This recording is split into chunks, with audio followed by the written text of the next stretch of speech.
சரி, ஓகே. அப்ப குடினா என்னன்னு விளங்கிருச்சு உங்களுக்கு. மாதிரினா என்னன்னு விளங்கிருச்சு. ரைட். பிரதக்ஷி.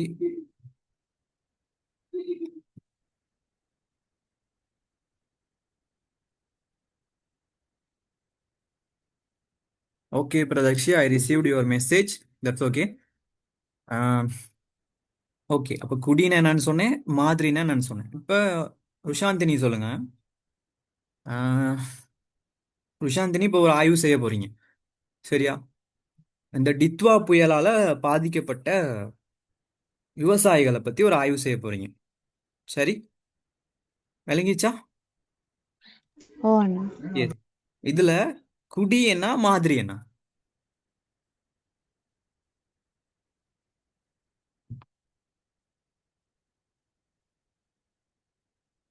சின்ன விஷயம் தான். கொஞ்சம் யோசிச்சு சொன்னீங்கன்னா விளங்கிடும்.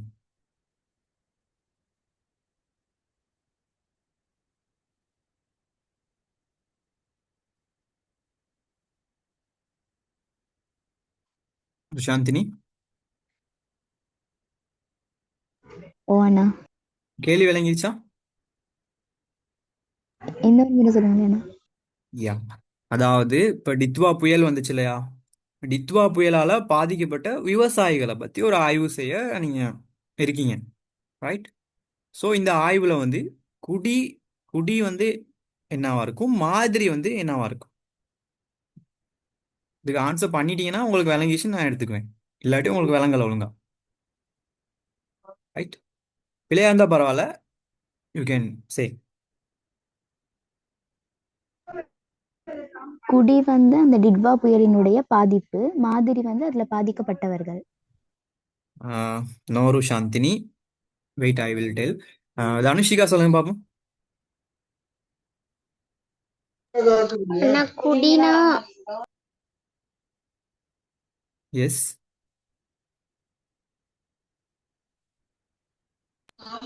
குடின்றதுனா இப்ப ஸ்ரீலங்கா ஃபுல்லா இருக்கிற விவசாயிகள் அவ்வளோ பேரையும் எடுத்து செஞ்சோம்னா அது குடி. அப்படி இல்லாம ஒரு பிரதேசத்துல மட்டும் செஞ்சோம்.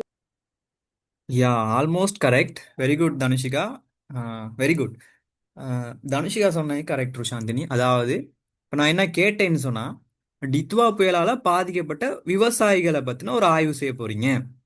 சரியா? குடினா டித்வா புயலால இலங்கை முழுவதுமாக பாதிக்கப்பட்ட விவசாயிகளை எடுத்தா நீங்க குடி. அந்த ஆய்வுனா மொத்த விஷயத்தையும். சரியா? விளங்குச்சா? இலங்கை முழுக்க இருக்க விவசாயிகளை எடுத்து நீ ஆய்வு செஞ்சீங்கன்னா அது குடி. ஏன்? அது ஆய்வினுடைய மொத்த விடயம். பாதிக்கப்பட்ட அவ்வளோ பேர்த்திட்ட இது நீங்க தரவு சேகரிக்கிறீங்க. அது வந்து ப்ராக்டிக்கலா இம்பாசிபிள், நடைமுறை சாத்தியமற்ற ஒரு விஷயம். ஸோ நம்ம என்ன செய்வோம்னு சொன்னா, ஒவ்வொரு பிரதேசத்துக்கும் போயிட்டு ஒருத்தர் ரெண்டு ஒரு ஒரு ஒரு 10 விவசாயி அந்த மாதிரி மாதிரி சாம்பிளிங் எடுத்து, சரியா, மாதிரி எடுத்து நம்ம ஆய்வு செஞ்சோம்னு சொன்னா அது மாதிரி. ரைட். அதாவது இப்போ நுவரெலியாவில் போயிட்டு ஒரு நுவரெலியா மாவட்டத்தில் ஒரு 10 விவசாயிகளை செலக்ட் பண்றது, கெண்டி மாவட்டத்தில் ஒரு 10 விவசாயிகளை செலக்ட் பண்றது, கேகோலையில் வந்து ஒரு 10 விவசாயி, இப்படி ஒரு 10 பேர்ட்டையா போயிட்டு தரவை எடுத்தோம்னு சொன்னா அது மாதிரி. விளங்கிச்சா? இப்போ விளங்கிச்சா ருஷாந்தினி? ஓ அண்ணா. தனுஷிகா, விளங்கிச்சு? புரிஞ்சுச்சு அண்ணா. ஓகே ருஷாந்தினி, ஒரே ஒரு கொஸ்டின். என்ன கேட்கலாம்?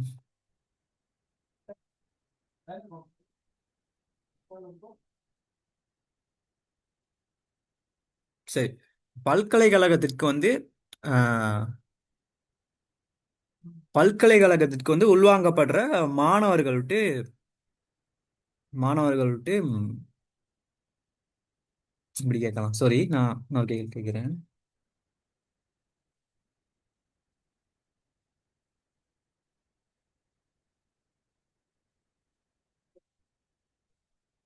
ஆ இப்ப கலை பிரிவு இருக்கு இல்லையா, ஆர்ட்ஸ் உயர்தரத்துல வந்து கலை பிரிவு படிக்கிற மாணவர்கள்ட்டு அஹ், திறன்கள் வந்து எப்படி இருக்கு. சரியா? அவர்களுடைய திறன்கள், ஸ்கில்ஸ் எப்படி இருக்கு, அதை பத்தி ஒரு ஆய்வு செய்ய போறீங்க ருஷாந்தினி. இதுல குடி என்ன, மாதிரி என்ன?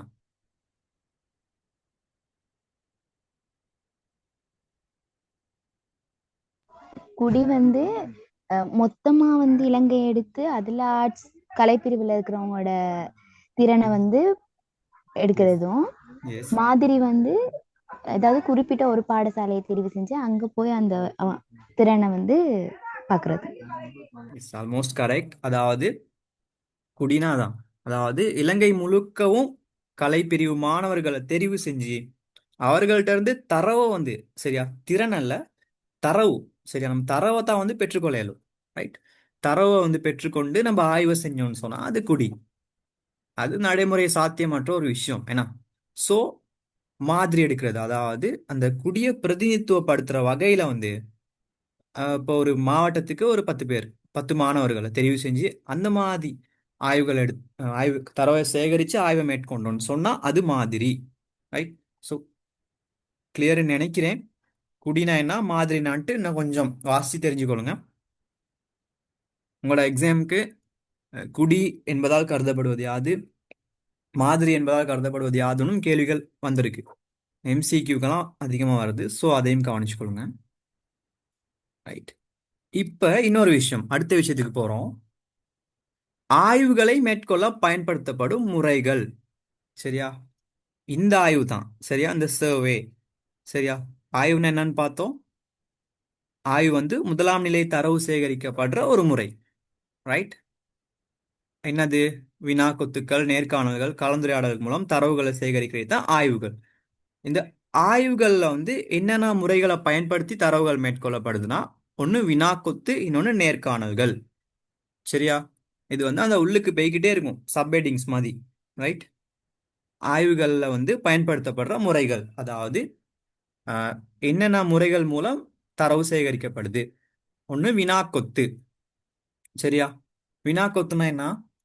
ஆய்வாளன் தனது தேவைக்கேற்ப பதில்களை பெறும் முகமாக, சரியா, அதாவது நமக்கு தேவையான பதிலை வந்து பெற்றுக்கொள்ற முகமாக வினாக்களை உள்ளடங்கும் வகையில் வினா கொத்து ஒன்றினை தயாரித்து அதனை வந்து அவர்களுக்கு வழங்கி அதன் மூலம் வந்து தரவை வந்து சேகரிக்கிறது தான் வினா கொத்து, கொஷனரிஸ்ன்னு சொல்லுவோம். ரைட். வினா கொத்துனா என்னன்னு விளங்கிச்சா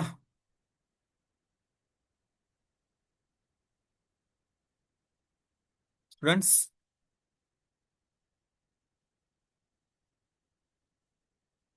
தனுஷிகா விளங்கலையா?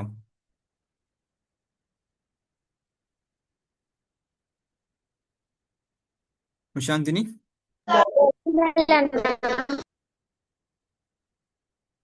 விளங்கிச்சா விளங்கலையா? அது எனக்கு விளங்கலை. விருங்கலன் விளங்கலையா? சரி, ஓகே. ருஷாந்தினிக்கு விளங்கலையா? இதுல வந்து அவர்களுக்கு வழங்கின ஒரு இது லைன் வருதுதானே, நான் அதுல எஸ். என்ன சொல்றீங்க? அது என்னது? அவர்களுக்குன்னு சொல்றது இப்ப நம்ம யாருக்கிட்ட இருந்து தரவை வந்து சேகரிக்கிறோம், அவங்க கிட்ட.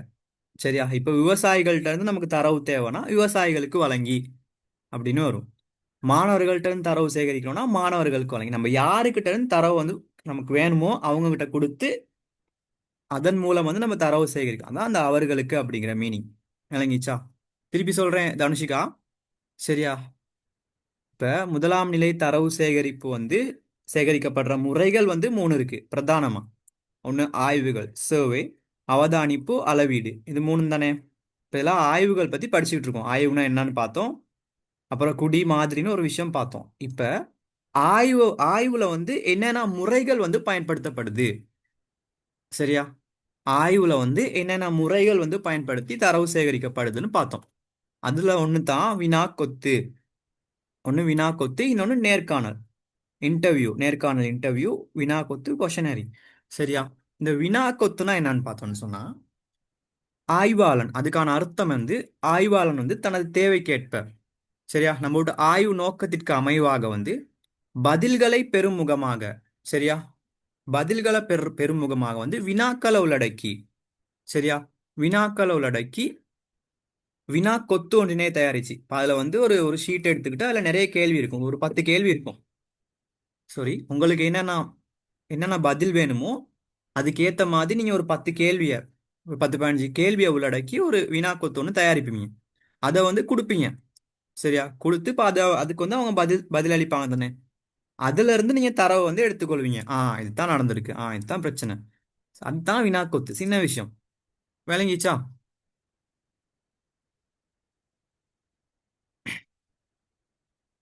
ஸ்டூடெண்ட்ஸ் விளங்கிச்சா? தனுஷிகா, விளங்கிச்சு அண்ணா. ருஷாந்தினி, கிளியர்? ஓ அண்ணா. ஓகே, இப்போ உங்கள்கிட்ட உங்கள்கிட்ட ஒரு கேள்வி கேட்குறேன். நீங்க சொல்லுங்க, ஒரு ஆய்வு தலைப்பு ஒன்று சொல்லுங்க பார்ப்போம். சும்மா நீங்க ஒரு ஆய்வு செய்ய போறீங்க. ரெண்டு பேத்துல ஒரு ஆள், ரெண்டு பேர் தான் கிளாஸ்ல இருக்கீங்க. ரெண்டு பேத்துக்கும் சின்ன ஒரு கேம் மாதிரி, குயிக்கா. குறைந்தளவு வருமானம் பெற ஒரு குடும்பம். ஆஹ், ஆ குறைந்தளவு வருமானம் பெறுகின்ற குடும்பங்களின் குடும்பங்களின் நிலை அப்படின்னு வச்சுக்கோ ஏன்னா. ஓகேவா விஷாந்தினி? ஓகே அண்ணா. ஓகே, தனுஷிகா விளங்கிச்சா சொன்னது?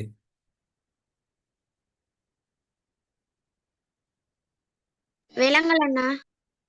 ருஷாந்தினி சொன்னாங்க, குறைந்தளவு வருமானம் பெறுகின்ற குடும்பங்களின் நிலை.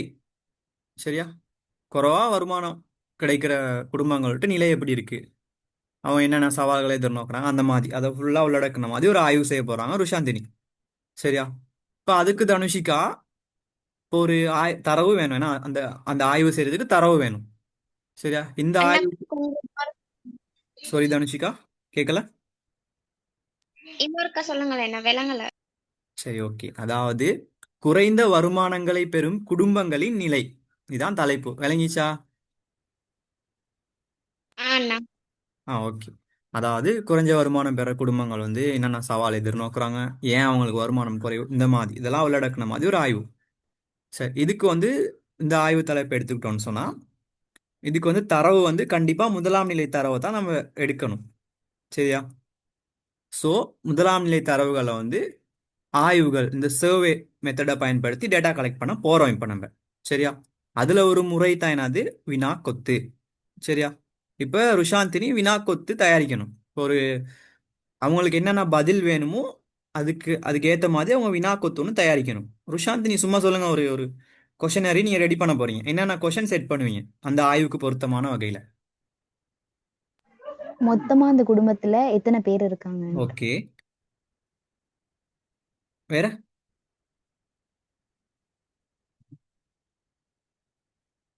அவங்களுக்கு ஒரு நாளைக்கு அந்த அன்றாட செலவுகள் எவ்வளவு அந்த மாதிரி. ஓகே, வேற?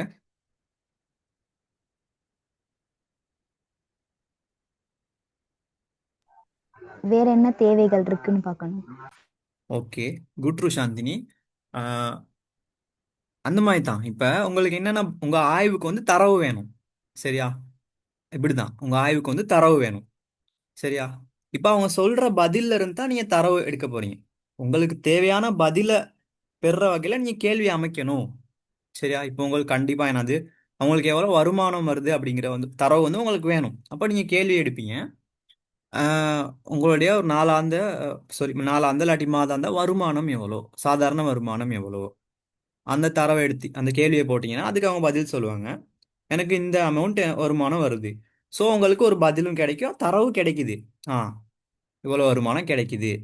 அடுத்து உங்களுக்கான செலவு எவ்வளோ, ஒரு நாளைக்கு எவ்வளோ நீங்கள் செலவழிக்கிறீங்க, குடும்பத்துக்கு எவ்வளோ செலவு போகுதுன்னு ஒரு கேள்வியை போடுறீங்க. இப்போ அவங்களுக்கு பதில் சொல்லுவாங்க, எனக்கு அன்னளவா இந்த இவ்வளோ அமௌண்ட் செலவாகுதுன்னு சொல்லுவாங்க. ஸோ உங்களுக்கு தெரியும், அவங்களுக்கு நாளுக்கு வந்து இவ்வளோ செலவாகுது. ஸோ மாசத்துக்கு இவ்வளோ அவங்களுக்கு செலவாகுது. ஆனால் வருமானம் வந்து அவங்களுக்கு இவ்வளோ தான் வருது. ஸோ இங்கே வந்து அவங்களுக்கான ஒரு பிரச்சனை, இவ்வளோ பற்றாக்குறை இருக்கு. இப்படி பல வகையில் நீங்கள் ஆய்வை வந்து கொண்டு போவீங்க. இதுதான் வந்து வினா கொத்து முறை. விளங்கிச்சா ருஷாந்தினி? ஓ அண்ணா. தனுஷிகா விளங்கிச்சா வினா கொத்துனா என்னன்னு? விளங்கிச்சு அண்ணா. ஓகே, பிரதக்ஷி விளங்கிச்சுன்னு நினைக்கிறேன். அடுத்து வந்து இன்னொரு முறை தான் நேர்காணல். அதாவது இந்த ஆய்வுகள் அந்த தலைப்புல இருக்க ரெண்டு விஷயங்கள், ஒன்று வினாக்கொத்து, இன்னொன்று நேர்காணல். நேர்காணல்னா அது நீங்க பார்த்துருப்பீங்க, இன்டர்வியூஸ். சரியா? அதே தான். சரியா? ஆய்வு நோக்கத்திற்காக தெரிவு செய்யப்பட்ட நபர்களிடமிருந்து கலந்துரையாடல்கள் மூலம், சரியா, டிஸ்கஷன் மூலம் இன்டர்வியூ பண்ணி பார்த்துருப்பீங்க. இப்போ நீங்கள் ஆய்வு செய்கிறீங்கன்னா நீங்கள் போயிட்டு டிஸ்கஸ் பண்ணுவீங்க. இப்போ அதே கேள்வி வச்சு உதாரணத்தை வச்சுக்கோமே ஒரு சாந்தினி சொன்னது. இப்போ குறைந்த வருமானம் பெற குடும்பங்கள் சார்ந்த ஆய்வுன்னு சொன்னால் இப்போ ஒவ்வொரு குடும்பமாக போயிட்டு நீங்கள் கலந்துரையாடுவீங்க, வினா கொத்து கொடுப்பீங்க. இன்னொரு முறை வந்து நேர்காணல் கேட்பீங்க அவங்ககிட்ட. நேரடியாகவே கலந்துரையாடல் மூலம் தரவை வந்து பெற்றுக்கொள்வீங்க. சரியா? எவ்வளோ எத்தனை பேர் இருக்கீங்க குடும்பத்தில், உங்களுக்கு எவ்வளோ ஒரு நாளைக்கான செலவு எவ்வளோ, மாத வருமானம் எவ்வளோ, வேற ஏதாச்சும் வழிகள்ல இருந்து வருமானம் வருதா, இல்லை வேற ஏதாச்சும் செலவுகள் இருக்கா, எப்படி சமாளிக்கிறீங்க, இதனால என்னென்ன சவால் ஏற்படுது, இப்படி கலந்துரையாடல் மூலம் வந்து தரவுகளை வந்து சேகரிப்பீங்க. இதுதான் வந்து நேர்காணல். சரியா? ஆய்வு நோக்கத்திற்காக தெரிவு செய்யப்பட்ட நபர்களிடமிருந்து கலந்துரையாடல்கள் மூலம் தேவையான தரவுகளை வந்து பெற்றுக்கொள்ள முடியும். இதுதான் நேர்காணல். இப்படி கலந்துரையாடல் வந்து செய்யும்போது அவர்களுடைய கருத்துக்கள், என்ன மனப்பாங்குகள், சரியா, என்ன பாங்குகள்லாம் வந்து நீங்க தெரிஞ்சுக்கொள்ள கூடியதா இருக்கும். ஸோ அவங்க நேரடியாக அவங்கள்ட்ட சொல்லுவாங்க, எங்களுக்கு இந்த பிரச்சனை இப்படிதான் இருக்கு, இந்த மாதிரி தான் போய்கிட்டு இருக்கு. அதெல்லாம் சொல்லும்போது அவங்க விட்டு மனப்பாங்குகளையும் வந்து கருத்துக்களையும் வந்து நீங்க தெரிஞ்சுக்கொள்ளக்கூடியதா இருக்கும். இதுதான் இந்த முதலாம் நிலை தரவுகள்கிட்ட ஒரு அனுகூலம் அப்படி கூட சொல்லலாம். சரியா? ஸோ இது விளங்கிச்சா ஸ்டூடெண்ட்ஸ்? விளங்கிச்சு அண்ணா. குட். ருஷாந்தினி? விளங்கிடுச்சாங்க. Okay, good. ஸோ அடுத்தது போகலாமா? ரைட். போவாங்க. எஸ். அடுத்து என்னது? அவதானிப்பு. முதலாம் நிலை தரவுகள் சேகரிக்கப்படுற முறையில் ஆய்வுகள் பார்த்துட்டோம். சரியா? ஆய்வுனா என்ன? அதில் ரெண்டு இருக்கு, நேர்காணல், வினாக்கொத்து. அதை பார்த்துட்டோம். அடுத்து அவதானிப்பு. சரியா? சின்ன விஷயம் தான் இதுவும். அவதானிப்பு அப்படின்னு சொல்றது, உங்கள்கிட்ட ஆய்வுக்கு தேவையான தரவுகளை வந்து நீங்க வந்து உன்னிப்பா அவதானிப்பதன் மூலம் வந்து சேகரிப்பீங்களா இருந்தா அதான் அவதானிப்பு. ஒப்சர்வேஷன் சொல்லுவோம் என்ன, அவதானிப்பு. சரியா? ஆய்வுக்கு தேவையான தரவுகளை வந்து அவதானிப்பதன் ஊடாக தரவுகளை நீங்க சேகரிச்சீங்கன்னு சொன்னா அதுதான் வந்து அவதானிப்பு. சரியா? ஒப்சர்வேஷன். சரியா? இது ரெண்டு வகைப்படுதான். நேரடி அவதானிப்பு, பங்கேற்பு அவதானிப்பு. என்னது? ஒன்று நேரடி அவதானிப்பு, பங்கேற்பு அவதானிப்பு. இப்போ சில ஆய்வுகளுக்கு வந்து அவதானிப்பு மூலியமா வந்து தரவு வந்து சேகரிக்கப்படும். இப்போ உதாரணத்துக்கு சொல்லுவோம், இப்போ விவசாயிகள்ட்ட பிரச்சனையை வச்சுக்கொள்வோமே. விவசாயிகள் வந்து இந்த காலநிலை மாற்றம் காரணமா எதிர்நோக்கிற சவால்கள்னு வச்சுக்குவோம். இப்ப விவசாயிகள் வந்து என்னென்ன சவால்களை எதிர்நோக்குறாங்க நீங்க அவதானிப்பதனூடாக. சரியா? விவசாயிகள்கிட்ட போயிட்டு அவங்ககிட்ட போய் கேட்டு தரவை எடுக்காம அவதானிப்பதனூடாக அங்க என்னென்ன நடக்குது, என்னென்ன சவால்கள் அவங்க எதிர்நோக்குறாங்க, இதெல்லாம் அவதானிப்பதனூடாக வந்து நீங்க தரவை வந்து பெற்றுக்கொள்ளலாம். ஸோ இந்த முறை தான் அவதானிப்பு. அதுல ரெண்டு இருக்கான், நேரடி அவதானிப்பு, பங்கேற்பு அவதானிப்பு. விளங்கிச்சா அவதானிப்புனா என்னன்னு சொல்லி? ஒப்சர்வேஷன் விளங்கிச்சா ஸ்டூடெண்ட்ஸ்? விளங்கிச்சு அண்ணா. எஸ். ருஷாந்தினி? ஓ அண்ணா. எஸ்.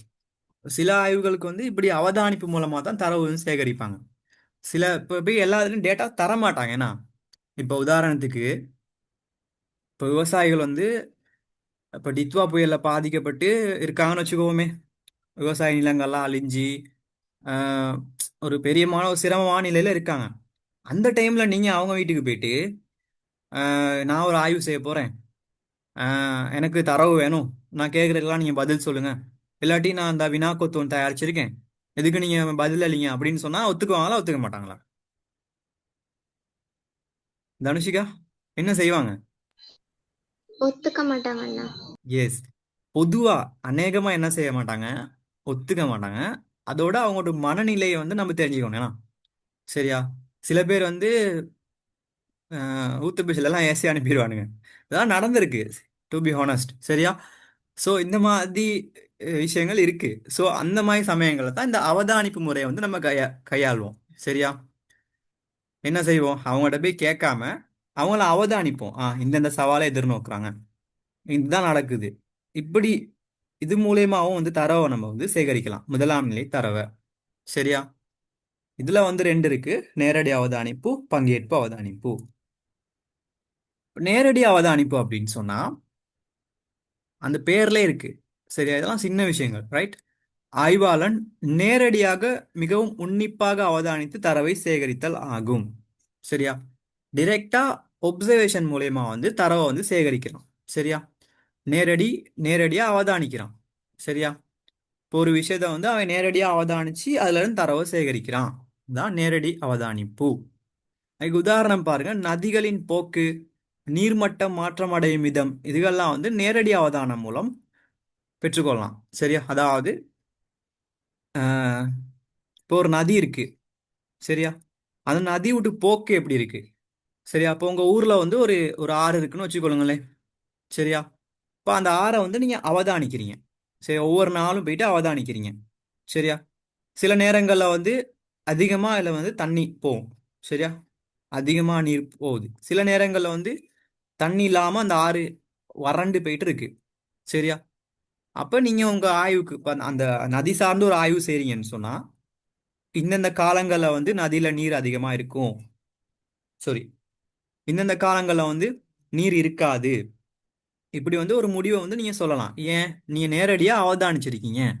உங்களுக்கு நேரடி அவதானிப்பு மூலமா வந்து அந்த தரவை வந்து எடுத்திருக்கீங்க. இந்த மாதிரி உதாரணங்களை நீங்க சொல்லலாம். நீர்மட்டம் மாற்றம் அடைகிற விதம், இப்படி சொல்லலாம். சரியா, சும்மா சொல்லுவோம்னா, இப்போ நான் ஸ்கூல் படிக்கிறப்போ நாங்கள் ஸ்கூலுக்கு போவோம். சரியா, ஸ்கூலுக்கு வந்து நடந்து தான் போகணும். நடந்து போகும்போது ஒரு இடத்துல, ஒரு சின்ன இடத்துல வந்து பார்த்தா இந்த கொத்மலை டேம் கேள்விப்பட்டிருக்கீங்களா? சரியா, அந்த கொத்மலை டேம் வந்து அந்த எங்க ஊர்ல இருந்து கிளியரா விளங்கும். தூரத்துல தான் இருக்கும், ஆனா கிளியரா விளங்கும் அந்த டேம் இருக்குது. ஸோ அதை நான் வந்து நான் நேரடியா பார்க்கலாம் அந்த டேமை. சரியா, அப்ப எங்களுக்கு விளங்கும். ஒரு சில காலங்கள்ல தண்ணியே இருக்காது. சரியா, ஒரு சில காலங்கள்ல வந்து தண்ணி அதிகமா இருந்து அது சுத்தி இருக்க இடத்துல தான் தண்ணி போற மாதிரி இருக்கும். சரியா, இந்த மாதிரி தான் நேரடியா சில விஷயங்களை நம்ம அவதானிச்சு கூட தரவை வந்து பெற்றுக்கொள்ளலாம். முதலாம் நிலை தரவை. சரியா, ஸோ விளங்கிச்சா நேரடி அவதானிப்புனா என்னன்ட்டு? நேரடியா ஒரு விஷயத்தை அவதானிச்சு அதுல இருந்து தரவு எடுக்கிறீங்க, அவ்வளவுதான். சிம்பிள். விளங்கிச்சா ஓ தனுஷிகா?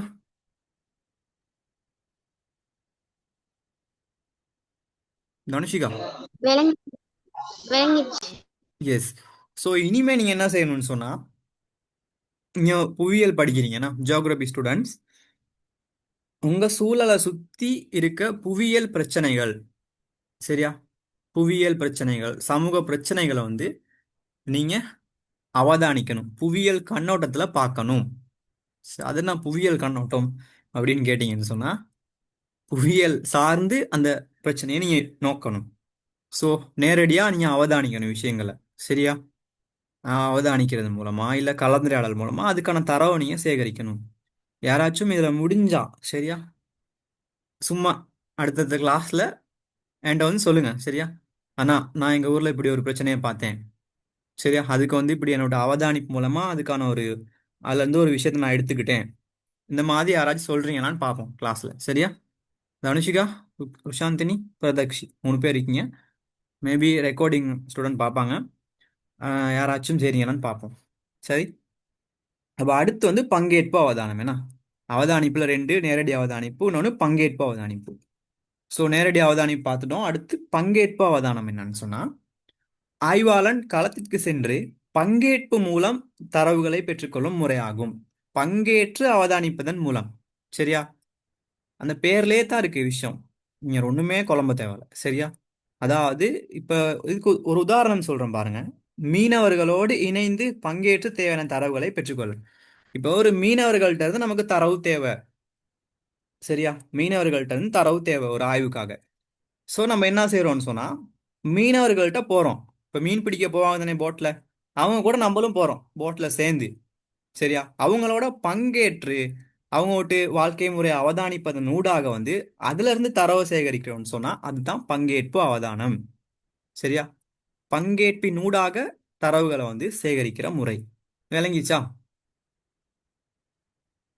நம்ம யாருக்கிட்ட இருந்து நமக்கு தரவு வேணுமோ அவங்களோட போயிட்டு பங்கேற்கிறது, அவங்க என்னென்ன என்ன செய்யறாங்களோ அதுல பங்கேற்கிறது. விளங்கிச்சா சாந்தினி? ஓண்ணா. ஓகே. இப்போ ஒரு ஃபன்னியாக ஒரு விஷயம் சொல்கிறேன். என்னன்னு சொன்னால், இப்போ சில ஆய்வுகள், சரியா, இப்போ பிச்சைக்காரங்க இருக்காங்கல்ல, பிச்சைக்காரங்கள்ட்ட வாழ்க்கை முறையை பற்றி ஒரு ஆய்வு செய்யணும்னு சொன்னால், அதில் பங்கேற்பாவதான்னு சொன்னால், நம்மளும் பிச்சைக்காரங்க மாதிரி வேஷமெல்லாம் போட்டு அவங்க கூட போய் இருந்து அவங்க கூட உட்காந்து பிச்சை எடுத்து தரவெல்லாம் சேகரிச்சிருக்காங்க. இந்த மாதிரி ஆய்வுகள்லாம் நடந்திருக்கு. சரியா, நடக்குது, நடந்திருக்கு. சரி, இதுதான் பங்கேற்பாவதானம். அவங்களோட பங்கேற்பதன் ஊடாக வந்து தரவை பெற்றுக்கொள்ற முறை. சரியா, இது கிளியரா? அடுத்ததுக்கு போலாமா? குழப்புற மாதிரி இருக்கா இது? தனுஷிகா? இல்லண்ணா போலாம். எஸ், தனுஷிகா சொல்லுங்க பார்ப்போம். ஒரு பங்கேற்பு அவதானிப்பு நீங்க செய்ய விரும்புற பங்கேற்பு அவதானிப்புன்னு சும்மா.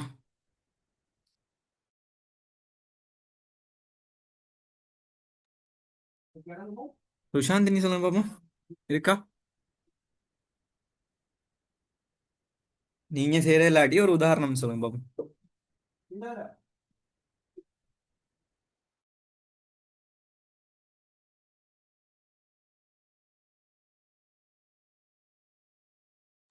கேக்குதா? ஞாபகம் வரல, எதுவும் வரலையா?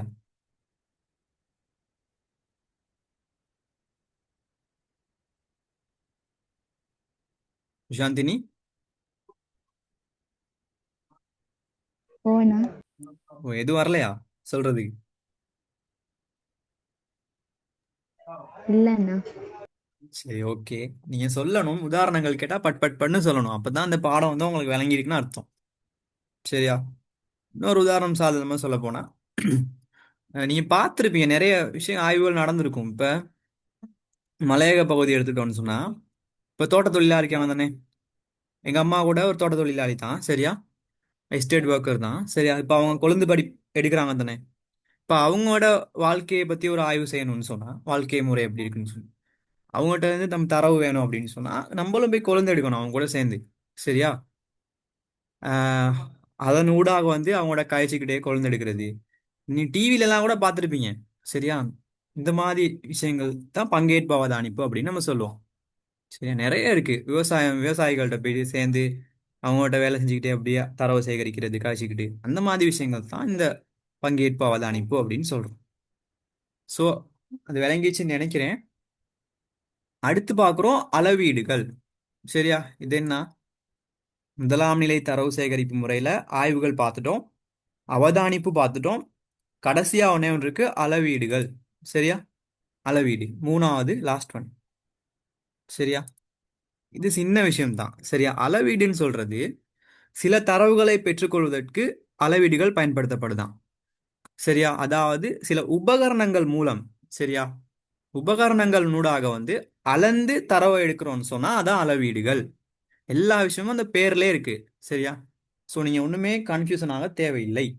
சரியா, உதாரணத்துக்கு பாருங்க, இந்த காலநிலை, வானிலை தொடர்பான தரவுகள்லாம் பெறதுக்கு உபகரணங்கள் வந்து பயன்படுத்தப்படுதுன்னா, அந்த உபகரணங்கள்ல இருந்து அளவீடுகள் வந்து பெறப்படுகின்றதாம்.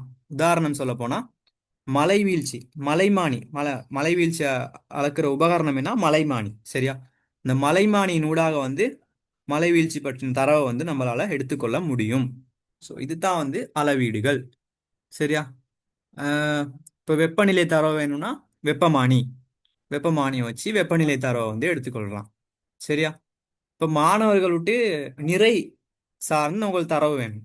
சரியா, மாணவர்கள்ட்டு நிறை உங்களுக்கு வேணும். அதாவது இப்போ மாணவர்கள்ட்டு ஊட்டச்சத்து அதை பற்றி ஆய்வு செய்ய போறீங்கன்னு சொன்னால் அவங்கள்ட்ட நிறை அதெல்லாம் வேணும் என்ன. ஸோ அதை வந்து அவங்கள்ட்ட என்ன செய்வோம், தெராசில் வந்து நிறுத்து நிறை எடுப்போம். ஸோ இதுகள் தான் அளவீடுகள். சரியா, அதாவது அளவீட்டு உபகரணங்களின் ஊடாக வந்து தரவு வந்து சேகரிக்கப்பட்டுச்சுன்னா அந்த முறை தான் அளவீடுகள். ஒரு உதாரணம் வந்து மலைவீழ்ச்சி, மலைமானியின் ஊடாக வந்து மலைவீழ்ச்சி சார்ந்த தரவுகள் வந்து பெறப்படுகின்றது. விளங்கிச்சா? விளங்கிருச்சண்ணா. சுஷாந்தினி? ஓண்ணா. ஓகே, பிரதக்ஷி விளங்கிச்சுன்னு நினைக்கிறேன். ஸோ அவ்வளோதான் இந்த முதலாம் நிலை தரவுகள் வந்து சேகரிக்கப்படுற முறைகள். சரியா, அடுத்து இரண்டாம் நிலை தரவுகள் வந்து சேகரிக்கப்படுற முறைகள் பார்க்கணும். சின்ன விஷயம் தான் இது. முதலாம் நிலை மாதிரி இது கஷ்டம் இல்ல, சின்ன விஷயங்கள். அடுத்து ரெண்டுக்குமான நன்மை தீமைகள் பார்த்தா இந்த பாடம் முடிஞ்சுச்சு. சரியா? இன்னைக்கு இந்த பாடத்தை முடிச்சிடலான்னு தான் வந்தேன். பட் நிறைய பேர் கிளாஸ் வராதனால ரிவிஷன் பார்த்தனால இந்த பாடத்தை இன்னைக்கு முடிக்க இயலாதுன்னு நினைக்கிறேன். சரி, முதலாம் நிலை தரவுகள்ட்டு நன்மைகள் தீமைகள் மட்டும் பார்த்துட்டு இந்த கிளாஸை முடிப்போம். சரியா? இப்போ இவ்வளோ நேரம் படிச்சதை வச்சுக்கிட்டு சொல்லுங்க பார்ப்போம். முதலாம் நிலை தரவுகள் வந்து சேகரிக்கப்படுறதுனால என்னென்ன நன்மைகள் வந்து கிடைக்கும்? இந்த முதலாம் நிலை தரவுகள்னால என்னென்ன நன்மை கிடைக்கும்னு நினைக்கிறீங்க?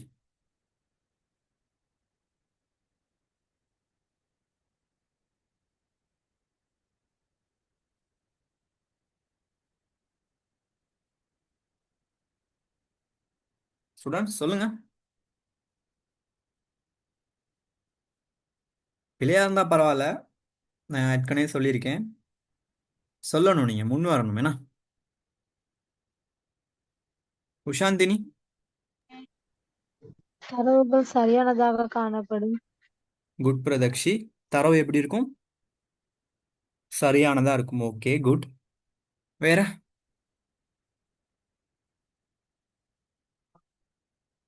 தனுஷிகா சொல்லுங்க.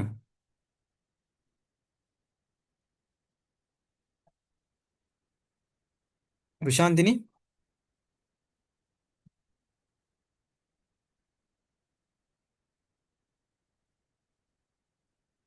சரி, ஓகே, நானே சொல்றேன். சின்ன விஷயம்தான். சரியா? முதலாம் நிலை தரவு சேகரிப்பு முறைகளின் அனுகூலங்கள் மற்றும் பிரதிகூலங்கள். இந்த கேள்வி உங்களோட எக்ஸாமுக்கு அதிகமாக வருது. சரியா? அடிக்கடி வர்ற ஒரு கேள்வி இது. சரியா? நல்லா கவனிச்சுக்கொள்ளுங்க. முதலாம் நிலை தரவு சேகரிக்கிறதுனால என்ன நன்மை தீமை? சின்ன விஷயம். ஒன்று, நன்மையை பார்ப்போம். சரியா? ஒன்றாவது, துல்லியத்தன்மை அதிகமாக காணப்படும். நம்ம சேகரிக்கிற தரவு எப்படி இருக்கும்? துல்லியமா இருக்கும். ஏன்?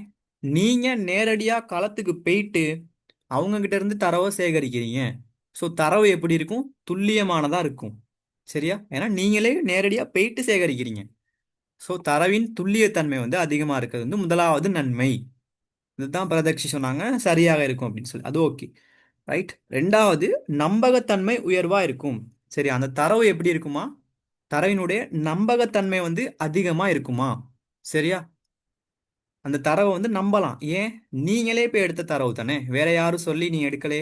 நீங்களா போயிட்டு சேகரிச்சனால அந்த தரவு எப்படி இருக்கும்? நம்பகத்தன்மையான தரவா இருக்கும். அடுத்த நன்மை.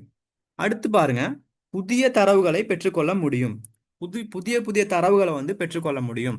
அப்டேட்டான தரவுகளை வந்து பெற்றுக்கொள்ள முடியும். சரியா? ஏன்னா அதே தான், நீங்க போயிட்டு நேரடியா சேகரிக்கிறனால தரவு எப்படி இருக்கும்? புதுசா, சரியா, புதிய தரவா இருக்கும். பழைய தரவா இருக்காது. ஏன்னா நீங்க உங்க ஆய்வு இப்ப செய்ய போறீங்கன்னா இப்ப நீங்க போயிட்டு சேகரிச்ச தரவா இருக்கும். சரியா? அடுத்து, தனக்கு தேவையான தரவுகளை வந்து பெற்றுக்கொள்ள முடியும். உங்களுக்கு என்னென்ன தரவு வேணுமோ அதை நீங்க வந்து பெற்றுக்கொள்ளலாம். ஏன்? நீங்க தான் கேள்வி வினாக்கொத்து தயாரிக்க போறீங்க. நீங்க தான் இன்டர்வியூ செய்ய போறீங்க. நீங்க தான் அவதானிச்சு தரவு சேகரிக்க போறீங்க.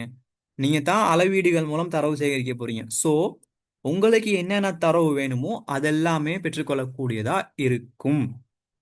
ஸோ இதுதான் வந்து நன்மை. இந்த கடைசி பாயிண்ட் வந்து தீமை. சாரி, அது மாறிடுவாங்க ஆயிருக்கு. ரைட்.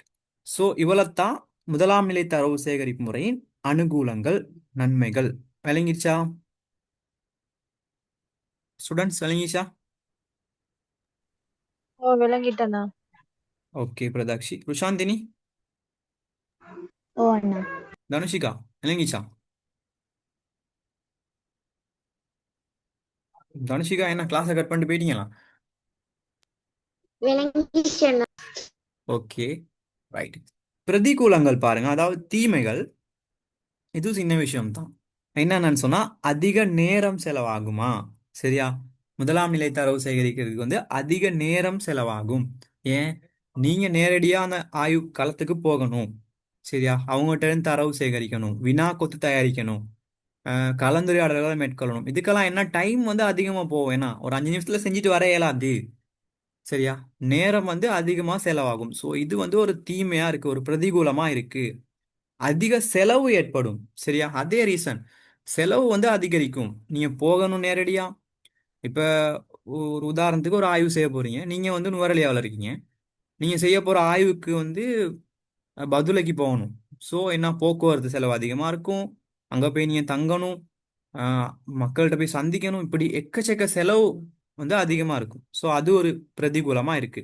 அதிக உழைப்பு. நீங்க என்ன செய்யணும்? அதிகமா உழைக்கணும். ஏன்னா சரியா வினா கொத்து தயாரிக்கணும், கலந்துரையாடல்களை செய்யணும். இப்படி நிறைய ஒர்க் இருக்கு இதுல முதலாம் நிலை தரவுகள். சரியா? ஸோ இதுவும் வந்து ஒரு தீமையா இருக்கு, ஒரு பிரதிகூலமா இருக்கு. அதே போல பெரிய பகுதிகள் ஆய்வுகளுக்கு மிகவும் கடினமானது. சரியா? ஒரு பெரிய ஏரியாவை வந்து நீங்க ஆய்வு செய்ய போறீங்கன்னு சொன்னா அதை வந்து முதலாம் நிலை தரவுகளை மட்டும் வச்சுட்டு அந்த ஆய்வை செய்ய முடியாது. ஏன்? நீங்க எல்லா இடத்துக்கும் போக இயலாதுண்ணா. முதலாம் நிலை தரவுனா என்னன்னு சொன்னேன். நீங்க நேரடியா போயிட்டு தரவை வந்து பெற்றுக்கொள்றது.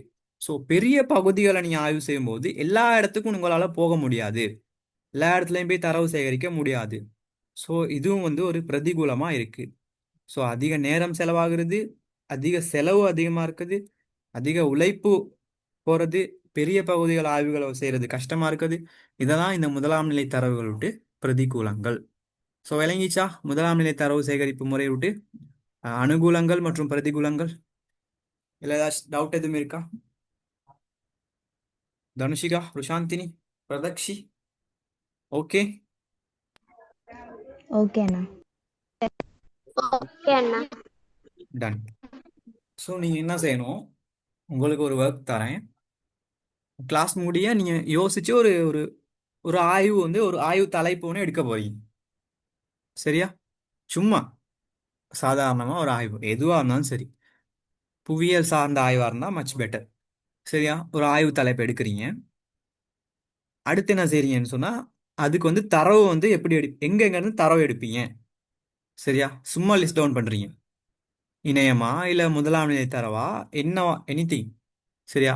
அடுத்து வந்து அதுக்கு வந்து அதனால என்னென்ன நன்மை. சரியா? அடுத்து அதனால என்னென்ன உங்களுக்கு தீமை, என்னென்ன பிரதிகூலங்கள் அதனால ஏற்படலாம், அதுகளையும் நோட் பண்றீங்க. ஸோ இந்த ஒர்க்கை செய்யுங்க. இன்னும் ஒரே ஒரு விஷயம், இரண்டாம் நிலை தரவுனா என்ன, அதோட சேகரிப்பு முறை, அதோட நன்மை தீமை படிச்சா இந்த பாடம் முடிஞ்சுச்சு. ஸோ கிளாஸ் கட் ஆக போகுதுன்னு நினைக்கிறேன். So thank you students. Good night. அடுத்த கிளாஸில் சந்திப்போம். ஓகே அண்ணா, பாய், குட் நைட். தேங்க்யூ, பாய்.